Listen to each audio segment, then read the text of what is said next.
Hello, dear students. Once again, welcome to your own channel, Study Smart Wala. I'm your mentor, Vishuraj, and this video is just a continuation part of the chapter Breathing and Exchange of Gases for class 11th Biology. So, today's topic, which we will be covering in this video, are exchange of gases and transport of oxygen. Okay students so देखिए I hope कि अब तक की जितनी भी videos हैं इस chapter की वो आप लोग देख चुके हैं और उसमें डाउट्स जिन लोगों के थे that I have already cleared rest आप लोग अपने नोट्स साथ साथ बना रहे हो मैं रिक्वेस्ट करता हूँ सभी स्टूडेंट से जब आप वीडियो देखते हो तो प्लीज अपनी रफ नोटबुक लेके बैठिए ताकि आप साथ साथ लिखते भी रहें इससे क्या होगा कि डबल रिवीजन होगी बेटा आप जब देख रहे हो और उसको लिख भी रहे हो अंडरस्टैंड कर रहे हो इट मीन्स वो साथ साथ रिवाइज भी हो रहा है एंड जब आप उसको फेयर अप करोगे अपनी नोटबुक में तो वो इजी हो जाएगा काम ठीक है स्टिल अगर कोई डाउट है तो अपनी वीडियो को दोबारा देख लीजिए सिंपल ठीक है तो चलिए फिर शुरू करते हैं आज की वीडियो देखिए अब तक हमने जो हमारी लास्ट वीडियो थी उसमें मैंने आपको रेस्पिरेटरी वॉल्यूम्स एंड कैपेसिटीज के बारे में बताया था ठीक है जिस भी बच्चों ने वो नहीं देखी है please go and watch that video because that is very important topic for exam point of view ठीक है वो नॉर्मली 3 मार्क्स में पूछते हैं कि वॉल्यूम्स एंड कैपेसिटीज क्या होती हैं तो आज का टॉपिक शुरू करते हैं एक्सचेंज ऑफ गैसेस देखिए एक्सचेंज ऑफ गैसेस क्या होता है एक्सचेंज ऑफ गैसेस भाई हमने बोला exchange of gases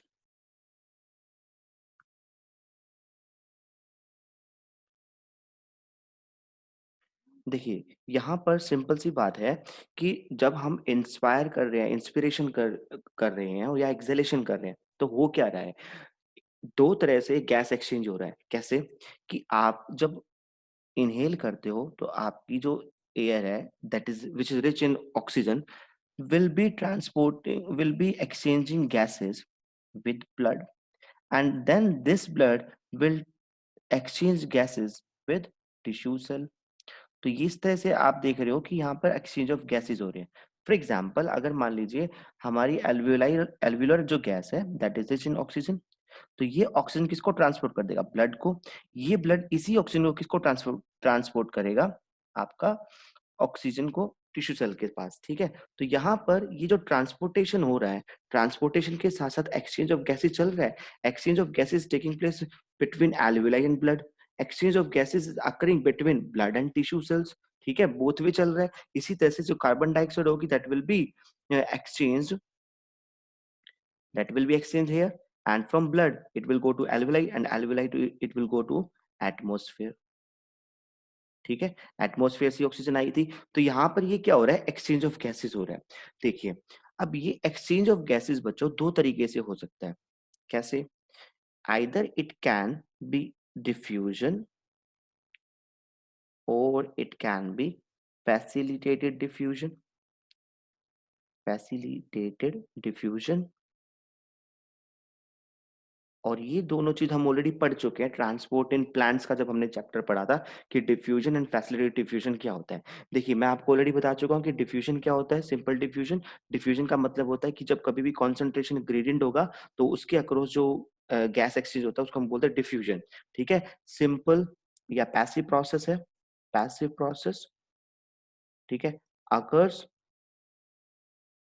due to concentration gradient or in case of gases it is occurring because of partial pressure difference or in gases it occurs due to change in partial pressure of the gases partial pressure of the gases अब देखिए ये तो था आपका diffusion के बारे में अब हम आते हैं फैसिलिटी डिफ्यूजन का फैसिलिटी डिफ्यूजन में क्या था बच्चों हम कह रहे थे कि ये है तो डिफ्यूजन ही but it occurs with the help of some proteins ठीक है diffusion diffusion occurring with the help of with the help of proteins so this type of diffusion is called facilitated diffusion and for example here the protein in our body which is working for facilitated diffusion is cytochrome तो ये क्या है ये वो protein है जो कि gaseous transport में हेल्प कर रही है। तो जब प्रोटीन की हेल्प की वजह से डिफ्यूजन होता है तो उस डिफ्यूजन को हम क्या बोलते हैं, फैसिलिटेटेड डिफ्यूजन बोलते हैं।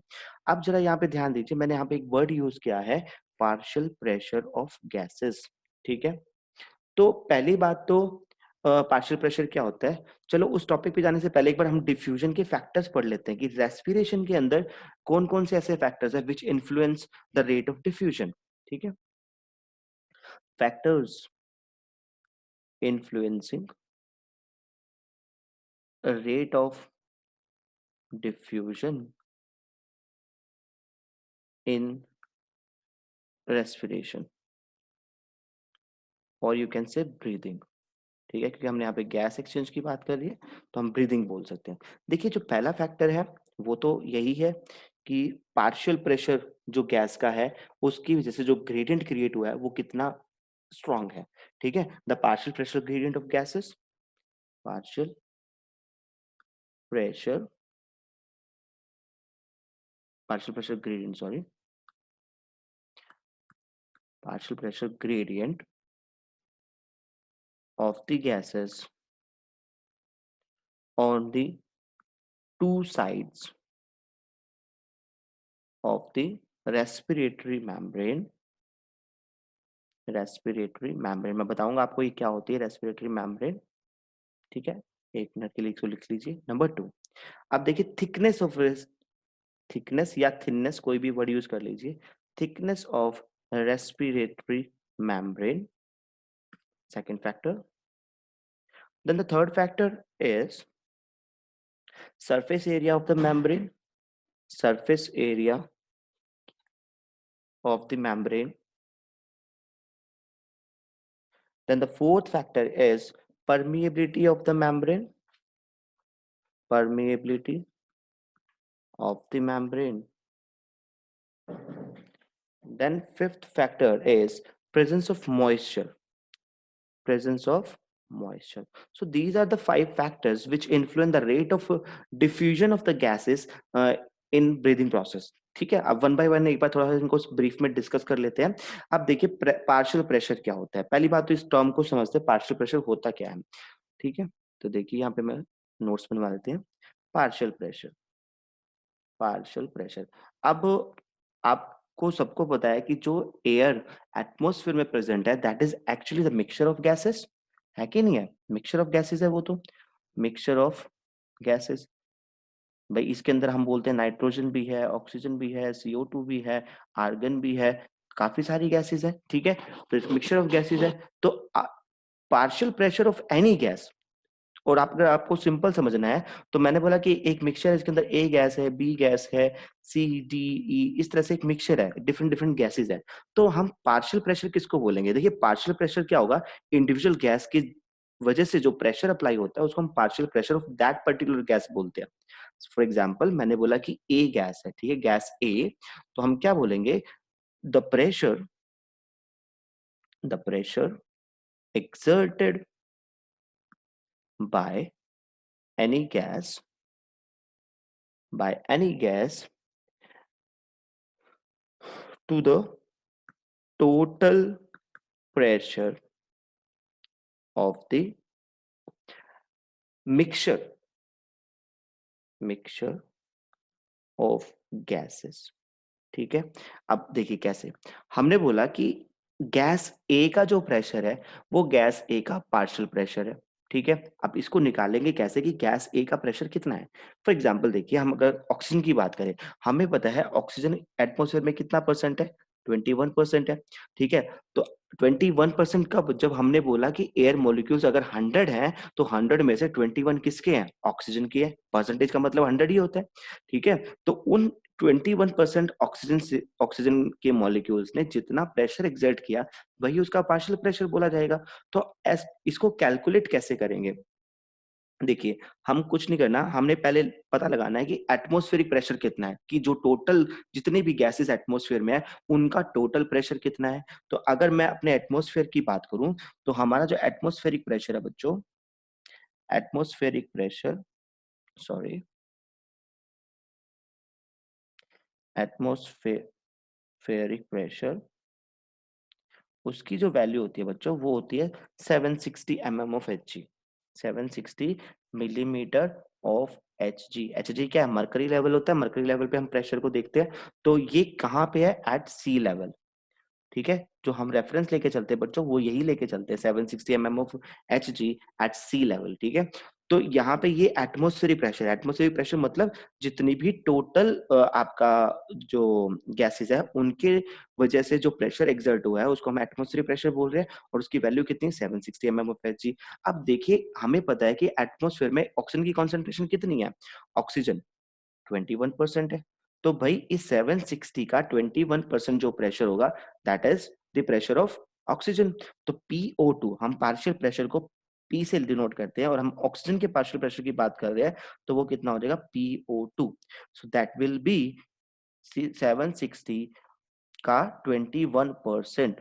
ठीक है, 21% आप कैसे निकालोगे? 21% हम लोग क्या करते हैं, हम लोग इसको डिवाइड कर देते हैं पार्शियल प्रेशर से। कैसे करेंगे? देखिए, 21% है, परसेंट के लिए मैंने 100 लगा दिया। आप इसको सॉल्व कीजिए, you will get the value of 159 of mm of Hg। ठीक है, जब आप इसको सॉल्व करोगे तो आपको वैल्यू मिलती है 159 mm ऑफ Hg। तो ये क्या है? ये पार्शियल प्रेशर है ऑक्सीजन का एटमॉस्फेयर में। समझ में आया? मैंने आपको बोला था कि पार्शियल प्रेशर किसका? ऑक्सीजन का। कैसे निकालेंगे? टोटल एटमॉस्फेरिक प्रेशर का मल्टीप्लाई कर देंगे या परसेंटेज निकाल लेंगे ऑफ दैट पर्टिकुलर गैस जितनी भी प्रेजेंट है। ठीक है, इतनी बात समझ में आ गई आपको? तो इसी तरह से अगर आप देखोगे कार्बन डाइऑक्साइड का जो पार्शियल प्रेशर, हमें पता है कार्बन डाइऑक्साइड कितनी होती है एटमॉस्फेयर में? कार्बन डाइऑक्साइड होती है बेटा आपकी 0.3%। ठीक है, तो 0.3% होती है टोटल एटमॉस्फेयर में, तो आप उसकी भी कैलकुलेट कर सकते हो वैल्यू। ठीक है, तो 760 का आपने क्या करना है? 0.3% निकाल दीजिए, तो वो आपका partial pressure of carbon dioxide gas आ जाएगा। Is it clear? तो पार्शियल प्रेशर की टर्म क्लियर हुई।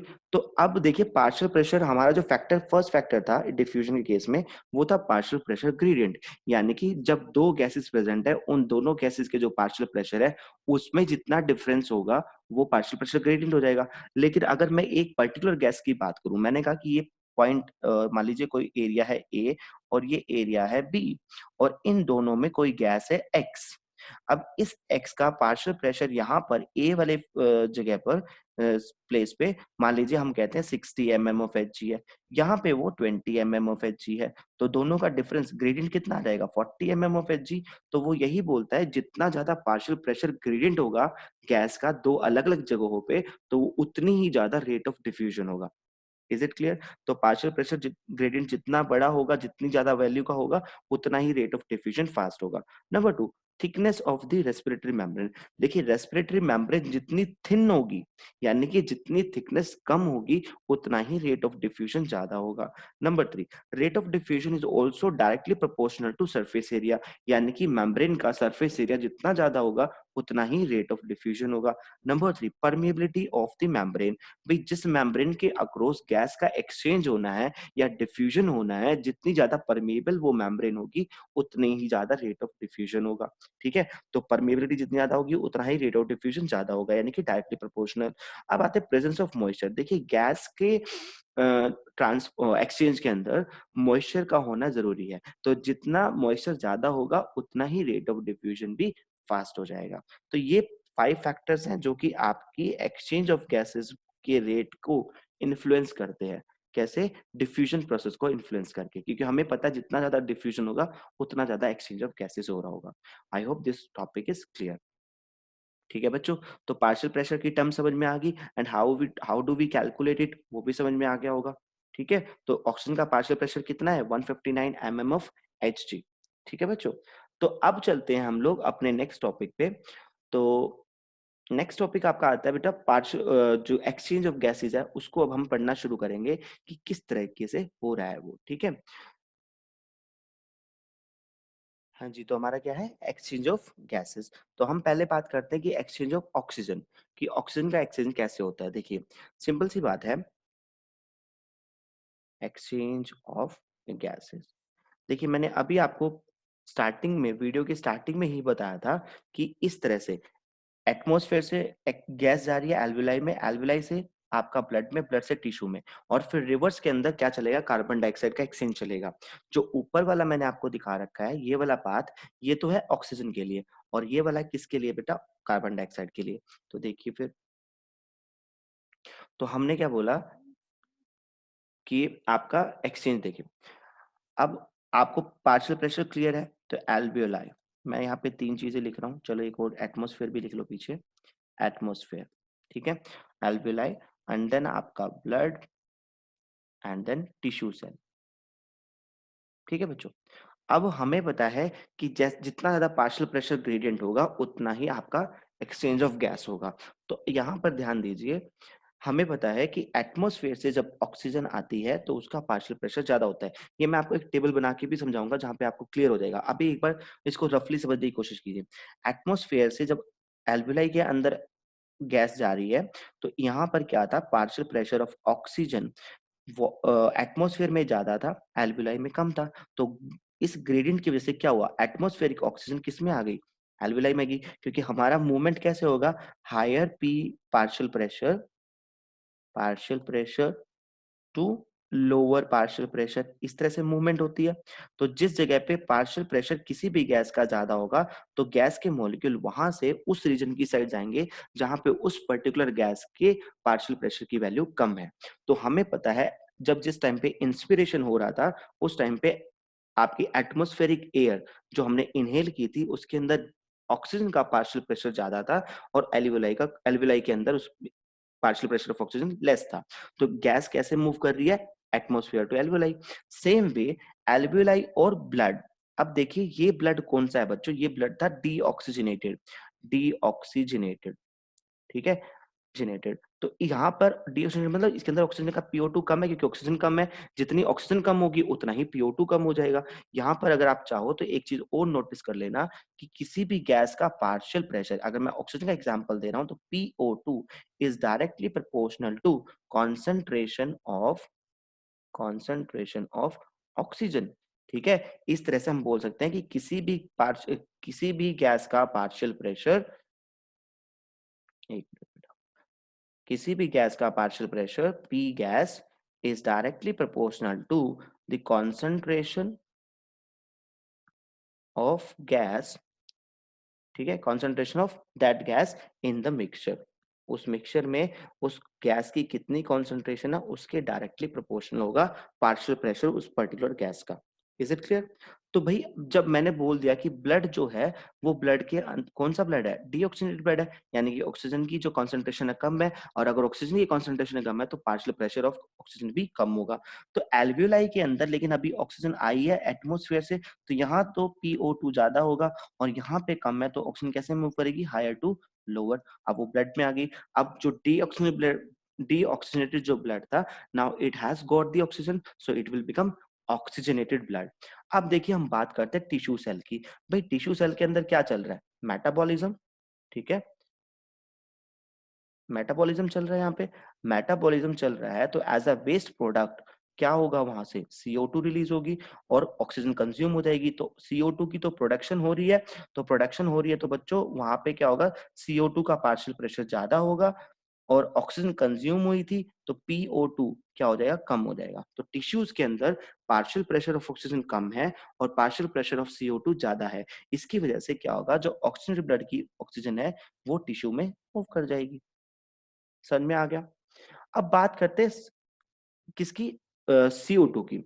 अब मैंने अभी बोला कि because of the metabolism which is going on in the tissue cell, the concentration of CO2 is more in tissue cell. So अब क्या होगा, अब रिवर्स डायरेक्शन में एरो फ्लो करेगा। कैसे, टिश्यू की कार्बन डाइऑक्साइड मूव करेगी ब्लड के अंदर, CO2 हो रहा है यहाँ पे, ठीक है।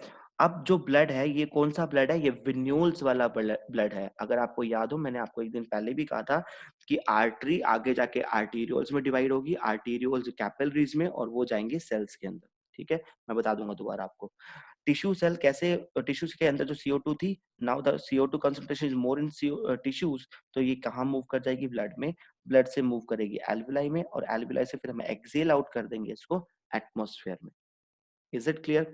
तो अब यहाँ पे एक बात समझने की है बच्चों, कि जितना भी हमने ये वाला जो पोर्शन किया है, यहाँ वाला, ठीक है, कि जब ब्लड एल्वियोलाई से ब्लड के अंदर जो गैस एक्सचेंज हुआ है, ठीक है, देखिए मैं दोबारा बता रहा हूँ, एल्वियोलाई से ये वाला जो जो ये वाली जगह है, ये वाला जो येलो कलर से मैंने डिनोट किया है बच्चों, इसको हम बोलते हैं एक्सटर्नल रेस्पिरेशन। क्या बोलते हैं? External respiration. मैं अलग ब्लैक कलर से लिख रहा हूँ, ये क्या है? External respiration. यानी कि जब एल्वियोलाई और ब्लड के बीच में, कैपिलरी ब्लड के बीच में जब एक्सचेंज ऑफ गैसेस होता है तो उसको हम क्या बोलते हैं? External respiration. और जो ब्लड का और टिश्यू के बीच में जो एक्सचेंज ऑफ गैस होता है उसको हम बोलते हैं इंटरनल रेस्पिरेशन। क्या बोलते हैं? Internal internal respiration. ठीक है बच्चों, तो ये समझ में आ गया इतना। तो यहाँ पे आपने ध्यान रखना है कि जो टिश्यू सेल्स है वहां पे PO2 क्या है आपका? कम है, तो ब्लड से ऑक्सीजन वहां ट्रांसपोर्ट कर जाएगी। ठीक है, अब होगा क्या देखो, due to metabolism in tissue cells दो काम हो रहे हैं। कौन कौन से? देखिए, number one, oxygen is consumed. Oxygen consume होगी क्योंकि मेटाबॉलिज्म रन करना है, एनर्जी चाहिए, ऑक्सीडेशन ऑफ फूड हो रहा होगा। ठीक है, नंबर टू, वहां पे क्या होगा? CO2 की प्रोडक्शन होगी। CO2 produced as a waste, as a waste. ठीक है बच्चों, तो अब यहाँ पे क्या होगा? जैसे ही ऑक्सीजन की कंजम्पशन, ऑक्सीजन कंज्यूम होगी और ऑक्सीजन का लेवल कम हो जाएगा टिश्यूज के अंदर, तो जो कैपिलरी ब्लड के अंदर जो ऑक्सीजनेटेड ब्लड था, अब वहां पे क्या हो जाएगा? आपका हीमोग्लोबिन के साथ जो जुड़ा हुआ था ब्लड, वो टूटना शुरू हो जाएगा। ठीक है, तो detachment because of low levels of oxygen in the tissue cells क्या हो रहा है यहाँ पे? Detachment of hemoglobin hemoglobin and oxygen occurs। ठीक है, that is breaking of oxy hemoglobin. और जब ऑक्सी हीमोग्लोबिन टूटेगा तो क्या हो जाएगा? यहाँ पे दोनों चीज अलग अलग हो जाएंगी, हीमोग्लोबिन अलग हो जाएगा, HB स्टैंड फॉर हीमोग्लोबिन। ठीक है, एंड ऑक्सीजन अलग हो जाएगी। और यही ऑक्सीजन कहाँ जाएगी? ये ऑक्सीजन चली जाएगी आपकी टिश्यू सेल के अंदर, टिश्यू सेल में। समझ में आ गया बच्चों? तो ये होता है आपका एक्सचेंज ऑफ गैसेज हो रही है। ठीक है, अब देखिए मैं उस टेबल की जो बात कर रहा था, अब वो टेबल बनाते हैं और मैं आपको बताता हूँ कि कैसे हो रहा है। ये वाला कंसेप्ट समझ में आ गया कि गैसेस कैसे मूव कर रही है एटमॉस्फेयर से एल्वियोलाई में, एल्वियोलाई से ब्लड में। अब इसी को समझने के लिए पार्शियल प्रेशर की हम टेबल बनाएंगे। ठीक है, तो देखिए कैसे। देखो बच्चों, इस टेबल को समझने की कोशिश करना, इजी है बहुत ही।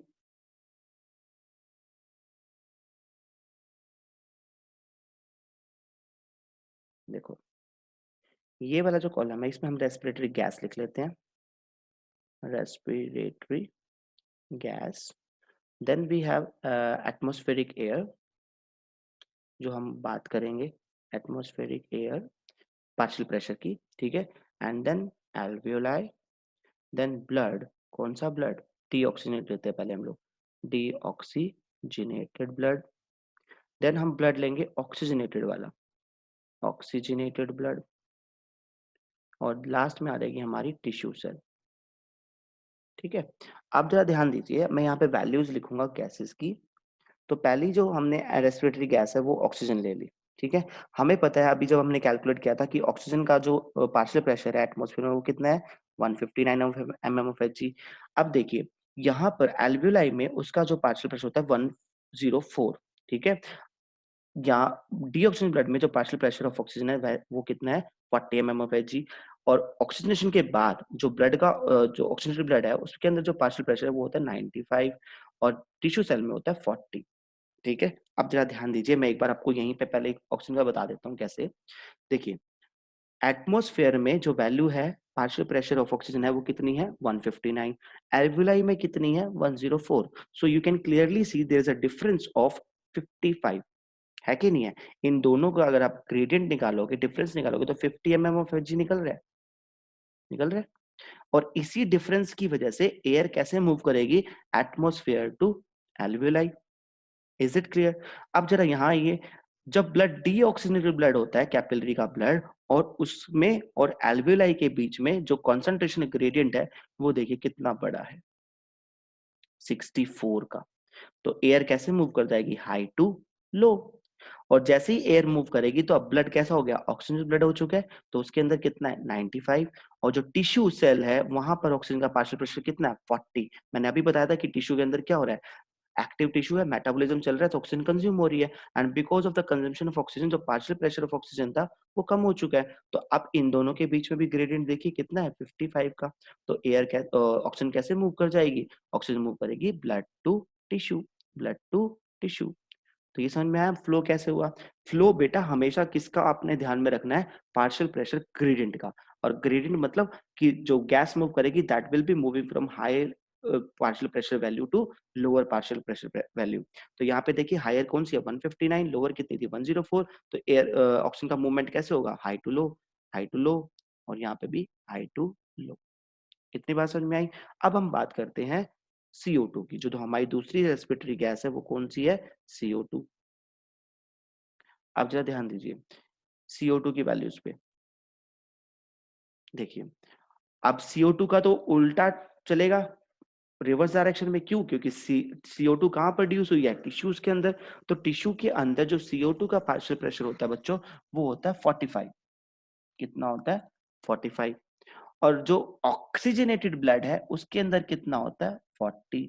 तो देखिए यहाँ पे ग्रेडियंट है, बेशक छोटा ग्रेडियंट है बट ग्रेडियंट तो है। तो मूवमेंट कैसे हो जाएगी, मूवमेंट हो जाएगी ब्लड के अंदर इस तरीके से, ठीक है। अब जो डीऑक्सीजनेटेड ब्लड होता है उसके अंदर वैल्यू कितनी है 50 है, 45 mm ऑफ Hg। एल्विलाई में कितनी है बच्चों 40। यहाँ पे फिर से ग्रेडियंट आ गया, तो मूवमेंट कैसे हो जाएगी इस डायरेक्शन में, यानी कि ब्लड से एल्विलाई के अंदर में। अब एल्विलाई और एटमॉस्फेयर में अगर आप कंपैरिजन करोगे तो एटमॉस्फेयर में जो पार्शियल प्रेशर ऑफ CO2 है that is simple 0.3 mm of Hg। तो देखिए यहाँ पे कितना बड़ा ग्रेडियंट है। तो फटाफट से कार्बन डाइऑक्साइड एल्विलाई से एटमॉस्फेयर में आ जाएगी जब हम एक्सेल आउट करेंगे। समझ में आया? So this table I think is clear to you people. और ये टेबल आपको एनसीईआरटी में गिवन है, लेकिन वहां से उसको इंटरप्रेट करना बच्चों के लिए मुश्किल हो जाता है कि कैसे इंटरप्रेट करना है इसको। तो अब मेरे को लगता है कि आप लोग कर लोगे। आपने सिर्फ और सिर्फ पार्शियल प्रेशर की ग्रेडियंट को नोटिस करना है, और ध्यान रखना oxygen will be moving from atmosphere to tissue side, और carbon dioxide will be moving from tissue cell to atmosphere. क्योंकि कार्बन डाइऑक्साइड तो एक वेस्ट है जो कि मेटाबॉलिज्म के बाद प्रोड्यूस हुआ है टिश्यू सेल्स के अंदर। क्लियर है? तो ये चीज आपने ध्यान रखनी है। अब आते हैं हम लोग, ये तो था बच्चों एक्सचेंज ऑफ गैसेस कैसे हो रहा है, ठीक है। इसी चीज को अगर मैं ब्लड सर्कुलेशन से समझना चाहूँ तो हम कैसे देखेंगे। देखो आप लोग अपनी लोअर क्लासेस में, प्रीवियस क्लासेस में पढ़ के आए हो डबल सर्कुलेशन के बारे में। तो वही डबल सर्कुलेशन का जो डायग्राम है, अब हमने उसको समझना है एक्सचेंज ऑफ गैसेस के कॉन्टेक्स्ट में, और वो भी पार्शियल प्रेशर की रेफरेंस के साथ। तो कैसे करेंगे हम लोग, देखिए हमें पता है कि ये ये हार्ट है। हार्ट को हमने 4 चैम्बर्स में डिवाइड कर दिया, ठीक है। ये हो गया आपका राइट, सो इसको राइट साइड ले लीजिए, ये लेफ्ट साइड हो गया। ये right side, left side, the upper chambers are called atrium, तो right atrium, left right ventricle, left atrium and left ventricle, यही होता है बच्चों। तो यहाँ से आपको पता है कि राइट साइड पे कौन सा ब्लड होता है, इम्प्योर ब्लड, ठीक है। तो मैं इसको पर्पल कलर से शो करता हूँ, यहाँ पे कौन सा ब्लड है बच्चों, इम्प्योर ब्लड है। लेकिन आपका जो राइट साइड होती है, और left side, sorry, left side पे कौन सा होगा, प्योर ब्लड, तो यहाँ पे होगा हमारा प्योर ब्लड। अब देखिए मूवमेंट कैसे होती है, हमें पता है कि राइट एट्रियम के अंदर तो आपकी जो सुपीरियर वेना कैवा है, इंफीरियर वेना कैवा है, वो लाके इम्प्योर ब्लड डाल रही है, ठीक है। तो ये ब्लड आ रहा है यहाँ से, तो कहाँ से आ रहा है, मैंने दिखा दिया यहाँ पे, मान लीजिए आपकी बॉडी टिश्यूज है, ठीक है, बॉडी टिश्यू, ठीक है। तो यहाँ से ये आ गया। तो यहाँ पे ध्यान दीजिए, मैं इसके फ्लो को एरो से इस तरह से डिनोट कर रहा हूँ, एक मिनट बेटा।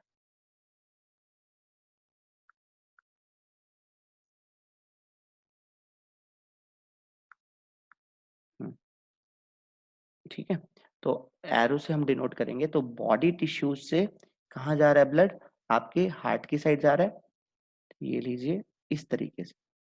ठीक है, तो ये आपका एरो, और ये आ गया blood right side of the heart के अंदर। ठीक है, अब यहाँ से क्या होगा, आपका ब्लड कहाँ जाएगा? लंग्स के अंदर फॉर ऑक्सीजनेशन, तो मैंने यहाँ पे दिखा दिया लंग्स। ठीक है, तो ये ब्लड अब राइट वेंट्रिकल से पल्मोनरी आर्टरी लेके जाएंगी। ठीक है, तो अब ब्लड का जो सर्कुलेशन हो जाएगा बच्चों, वो कैसा हो जाएगा आपका? ये वाला। ठीक है, अब लंग्स में क्या होगा? ऑक्सीजनेशन होगा, and this blood will be brought back to the heart, यहाँ पे आ जाएगा। ठीक है, तो ये हो जाएगा आपका इस तरीके से। अब क्या होगा? फिर से वेंट्रिकल से ब्लड निकल के कहाँ जाएगा? बॉडी के अंदर जाएगा, ये लीजिए इस तरीके से। ठीक है, अब जरा ध्यान से समझना इन एरोस को, पहले तो फ्लो कैसे हो रहा है। ठीक है, फिर मैं आपको प्रेशर का कॉन्सेप्ट समझाता हूँ कैसे करना है इसके अंदर। ध्यान दीजिए, मैंने कहा था कि ब्लड बॉडी से डीऑक्सीजनेटेड ब्लड, मैं यहाँ पे स्पॉटलाइट यूज करता हूँ। देखिए, ये ब्लड बॉडी के अंदर तो मेटाबॉलिज्म चल रहा था, तो आपका ब्लड कैसा हो गया? डीऑक्सीजनेटेड, मतलब उसमें ऑक्सीजन कम होगी क्योंकि ऑक्सीजन कंज्यूम हो चुकी है। So this blood, impure blood, will be moving to the right side of the heart. First it will be collected in the right atrium, then it will move to the right ventricle, and from the right ventricle it will be pushed into the lungs through via pulmonary arteries. ठीक है, अब lungs में क्या होगा बेटा? यहाँ पे तो गैस एक्सचेंज होने वाला है, तो जब ये इम्प्योर ब्लड जो कि ये इस रास्ते से आया था इस तरीके से, अब वो कैसा हो जाएगा? प्योर। तो प्योर होने के बाद वो कहाँ जाएगा? वापस हार्ट में जाएगा, लेफ्ट एट्रियम में, and from left atrium it will be coming to the left ventricle, and from left ventricle via aorta it will be pumped into the body again। समझ में आ गया? तो इस साइड तो ये जो मैंने ग्रीन कलर की इस तरीके से दिखाया, ये कौन सा है? प्योर ब्लड, जो कि आफ्टर ऑक्सीजनेशन हुआ है। अब हमने समझना है इसी डायग्राम को किसके कंटेक्स्ट में?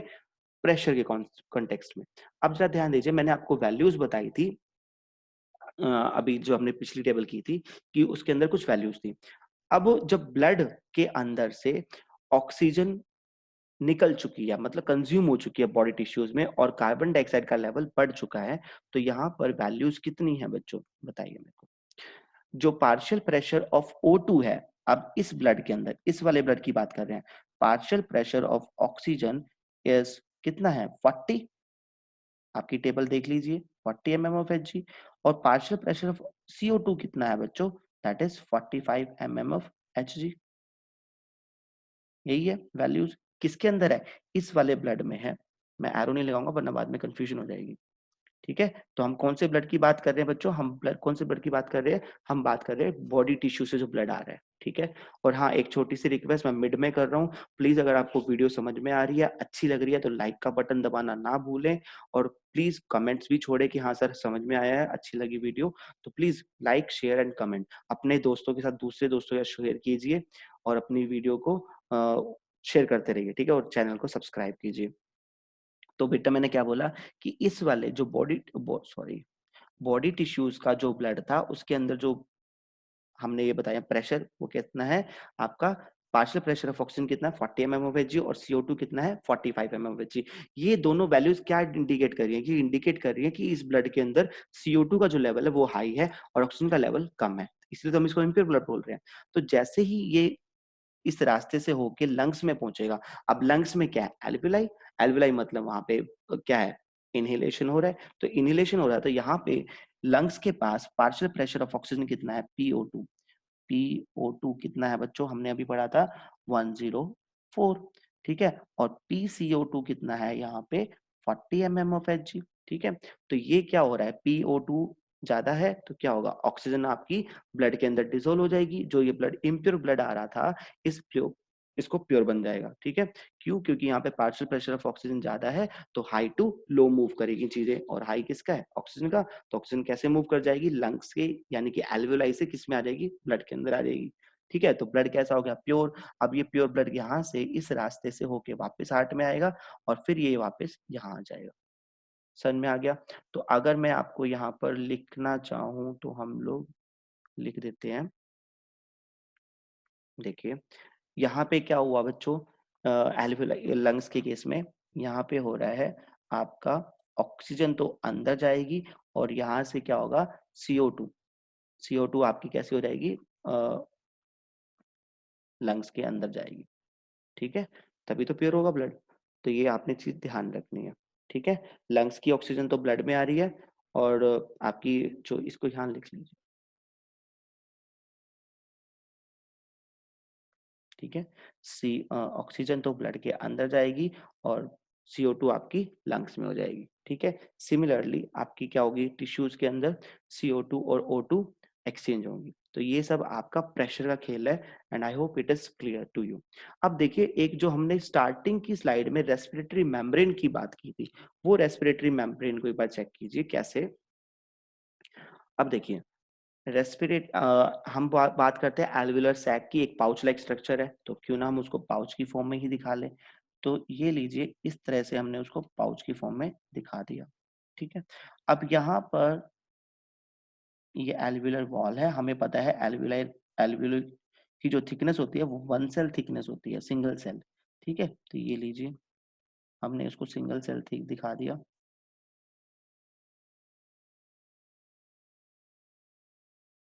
ठीक है बच्चों, अब हम इसके पास, मैंने बताया था कि जो एल्वेलाई होती है उसके पास एक बहुत रिच ब्लड सप्लाई का नेटवर्क होता है। तो ब्लड सप्लाई कौन देगा, कैपिलरी देगी।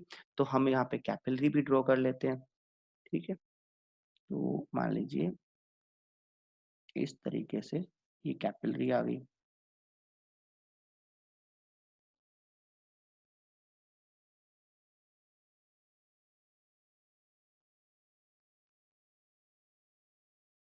कैपिलरी की वॉल्स, जिनको हम क्या बोलते हैं, एंडोथीलियम। ठीक है, तो ये हो गई आपकी बेसमेंट मेम्ब्रेन या एंडोथीलियम ऑफ कैपिलरी।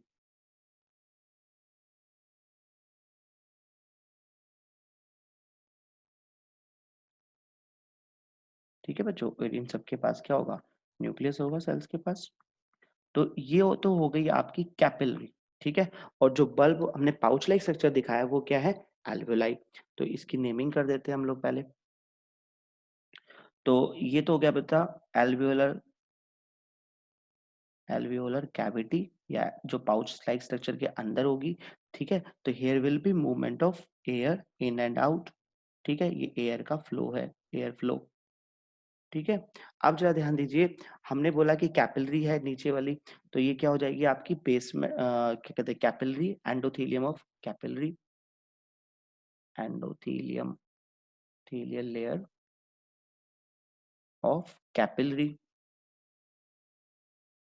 ठीक है, अब इसके बाद देखिए, जो आपकी बीच में स्पेस दिखाई दे रहा है उसको हम बोलते हैं बच्चों बेसमेंट मेम्ब्रेन। ठीक है, इसको मैं येलो कलर से शो कर देता हूँ आपको। ये जो है, ये क्या है, बेसमेंट मेम्ब्रेन।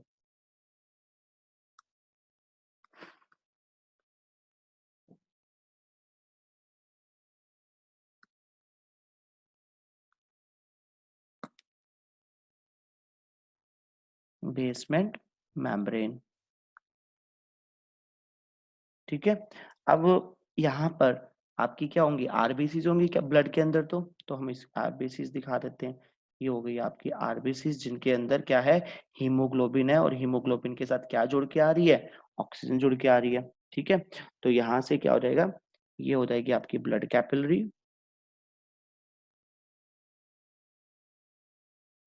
ये क्या है, आरबीसीज। ठीक है, तो जो सेटअप है बेटा, इसको हम बोलते हैं रेस्पिरेटरी मेम्ब्रेन। तो रेस्पिरेटरी मेम्ब्रेन में क्या क्या आया देखो, आपकी रेस्पिरेटरी मेम्ब्रेन में एक तो लेयर काउंट हो रही है किसकी, ये एल्वियुलर वॉल काउंट हो रही है। दूसरी आपकी क्या है, एंडोथेलियम ऑफ कैपिलरीज काउंट हुई है। ठीक है, तो इसमें 3 लेयर आपको दिखाई दे रही है, एक बेसमेंट मेम्ब्रेन है, एक आपकी क्या है, एंडोथेलियम ऑफ द कैपिलरी, और दूसरी तीसरी कौन सी है, एल्वियुलर जो आपकी वॉल है वो वाली है। ठीक है, तो इसमें आप याद रखना कि यहाँ पे आपके पास 3 लेयर्स हैं। ठीक है बच्चों, तो ये थी रेस्पिरेटरी मेम्ब्रेन। और इसमें क्या हो रहा है, एक्सचेंज ऑफ गैसेस किस तरह दिखाओगे आप लोग, एक्सचेंज ऑफ गैसेस को, कि यहाँ से एल्वियोलाई से क्या जाएगी अंदर, ऑक्सीजन। ठीक है, और यहाँ से क्या हो जाएगा, ब्लड के अंदर से CO2। ठीक है, इस तरह से आपका एक्सचेंज ऑफ गैसेस आप शो कर सकते हो। तो ये था आपका एक्सचेंज ऑफ गैसेस का टॉपिक। जो नेक्स्ट टॉपिक है वो है हमारा ट्रांसपोर्ट ऑफ गैसेस का, कि अब आपने बोला कि एक्सचेंज तो हो गया, लेकिन वही जो ब्लड से टिश्यू में कैसे जाएगा और टिश्यू से वापस ब्लड में कैसे आएगा, या ब्लड से एल्वुलाई में कैसे जाएगा, तो वो ट्रांसपोर्टेशन हमने पढ़ना है कि ट्रांसपोर्टेशन कैसा होगा। The transportation topic I will be taking in the next video. तो still till then, stay safe and stay tuned. ठीक है, और अपनी इस वीडियो को रिवाइज कर लीजिए। अगर कोई डाउट है तो प्लीज मेरे को कमेंट बॉक्स में कमेंट्स छोड़ दीजिए, I will be replying there only. ठीक है बच्चों, तो चलते हैं, मिलते हैं नेक्स्ट वीडियो में, जो कि बहुत इंपॉर्टेंट है आपकी कौन सी, ट्रांसपोर्ट ऑफ गैसेस को। Don't miss that video. उसमें हम लोग बात करेंगे ऑक्सीजन ट्रांसपोर्ट की एंड कार्बन डाइऑक्साइड ट्रांसपोर्ट की, और एक बहुत इंपॉर्टेंट टॉपिक और बचा हुआ आपका रेगुलेशन ऑफ रेस्पिरेशन का, कि how this respiratory rate is regulated in the body. ठीक है, तो ये दोनों टॉपिक बहुत इंपॉर्टेंट है, जो कि मैं नेक्स्ट वीडियोज में लूंगा आपकी। तो till then, take care, bye bye.